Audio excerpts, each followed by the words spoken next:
नमस्कार, मैं रेखा पांडे पुणे महाराष्ट्र से आप सभी का अभिनंदन और वंदन करती हूँ अपने YouTube चैनल कविता जंक्शन पे। दोस्तों, अक्सर ये शब्द सुनने में आता होगा, वो बहुत टैलेंटेड है। मुझ में तो ये टैलेंट ही नहीं है। वो पेंटिंग बहुत अच्छा करती है, मुझ में ये टैलेंट ही नहीं है। उसको पढ़ने में बहुत मन लगता है, वो बहुत अच्छा नंबर लाता है।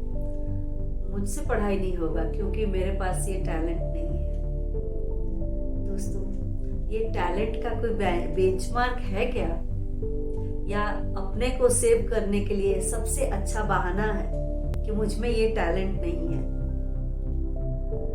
मैं इतने लंबे उम्र में और इतने लोगों से मिली हूँ, मैंने तो एक भी ऐसे लोगों से मुलाकात नहीं हुई है मेरी जिसको टैलेंट कुछ ऊपर से मिल के आया हो।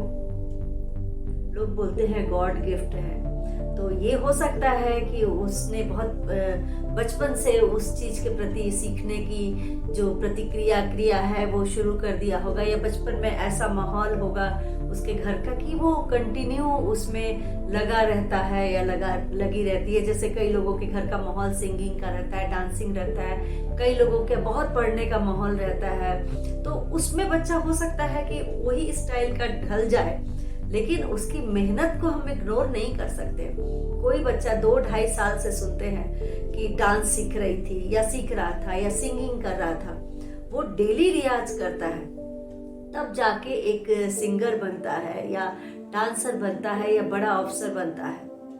ये कोई उनके गॉड गिफ्ट टैलेंट से नहीं बनता है। तो टैलेंट जो है उसका कोई बेंचमार्क नहीं है। जितना ज्यादा अभ्यास उतना ज्यादा आप में टैलेंट बढ़ते जाएगा।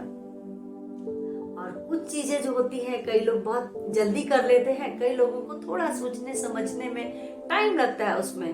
बट अगर हम उस विषय में अगर मेहनत करें तो वो चीज ऑटोमेटिकली हम लोग भी उसको अच्छा कर सकते हैं।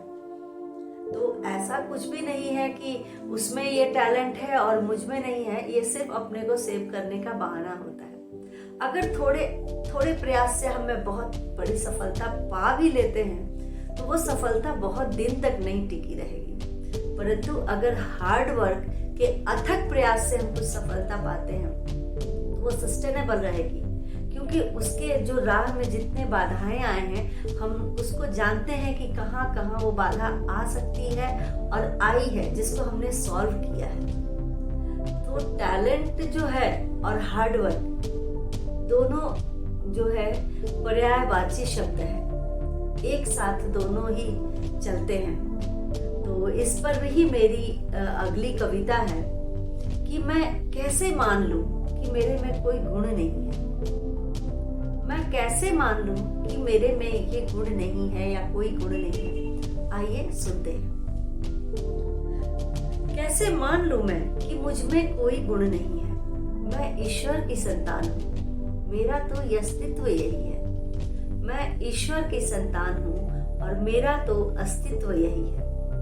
मैं यह नहीं कह सकती मेरा यह बहाना होगा। मैं यह नहीं कह सकती मेरा यह बहाना होगा। कठिन परिश्रम किया जो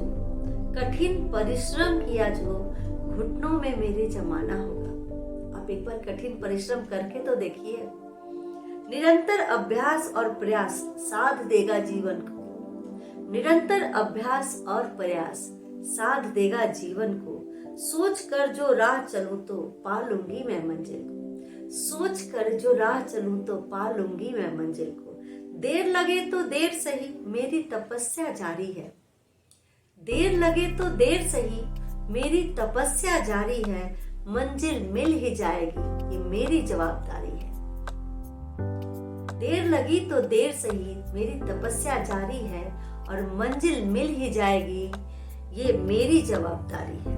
हार नहीं स्वीकार नहीं मैं ईश्वर की संतान हूँ। हार नहीं स्वीकार नहीं मैं ईश्वर की संतान हूँ। चाल भले ही धीमी होगी पर मैं सशक्त सुदृढ़ विचार।